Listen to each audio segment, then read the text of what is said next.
to find you in the place your glory dwells. Yeah. Better is one day in your courts.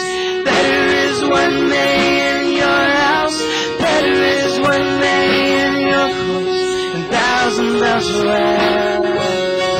Better is one day in your courts.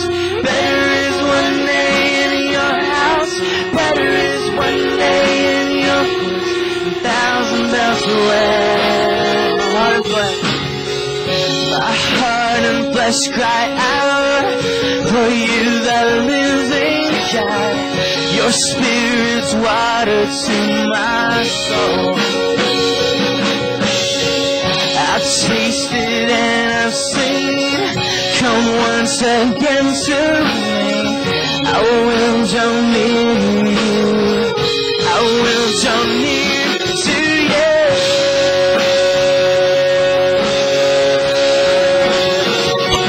Better is one day in your courts. Better is one day in your house. Better is one day in your courts. Thousands elsewhere. Yeah. Better is one day in your courts. Better is one day in your house. Better is one day in your courts. Thousands elsewhere. Better is one day. Better is one day. Better is one day. Thousands elsewhere. Yeah. Better is one day. Better is one day. Better is one day. Thousands elsewhere.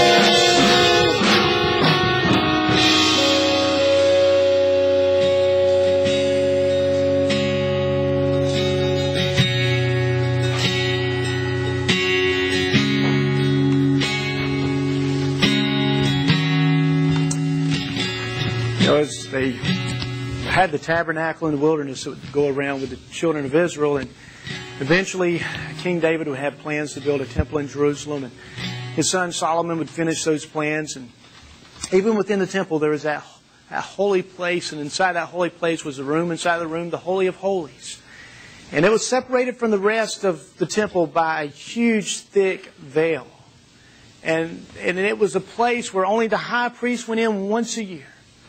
But the Bible tells us in Matthew 27 verses 50 and 51 that when Christ was crucified on the cross and He died on the cross, that veil separating the Holy of Holies was torn in two from top to bottom. And that was God's way of saying, y'all can all come in. There's no need for one earthly high priest to make an offering once a year. The offering, the ultimate offering, has been offered. Y'all can all come. And that's why it's so amazing that the Bible says we can go boldly to the throne of grace, that we may obtain mercy and find grace to help in our time of need. We can go where only one man dared go once a year. We can go anytime, anywhere, any place. And see, because of what Jesus has done, if His death on the cross has given us that ability to do that, and it's so awesome, don't treat it as though it really doesn't matter. You being able to pray to God through Jesus is incredible. He represents you. He knows what it's like, and He'll help you. So you got those needs, those concerns in your life. Take advantage of prayer. Believing what you pray. Believing that God's going to do what He says He's going to do. He's faithful, and you can trust Him.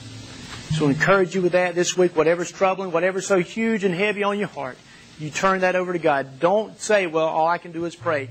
That's an incredible thing that you can do. And you pray.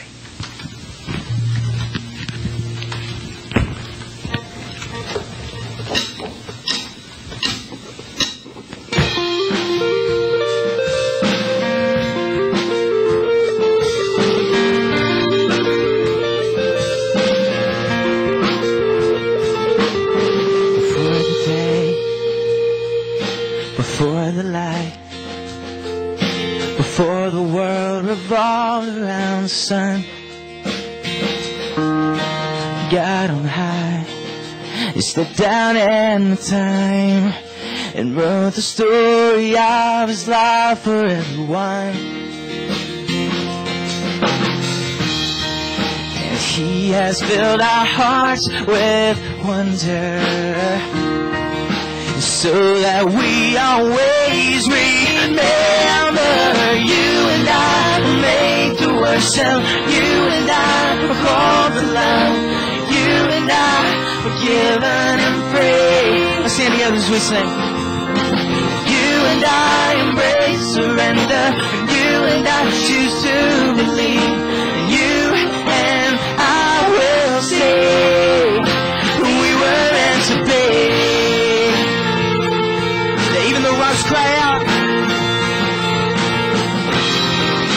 And even the rocks cry out.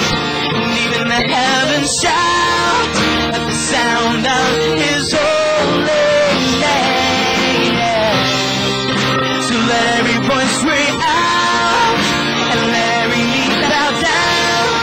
He's worthy of all our praise.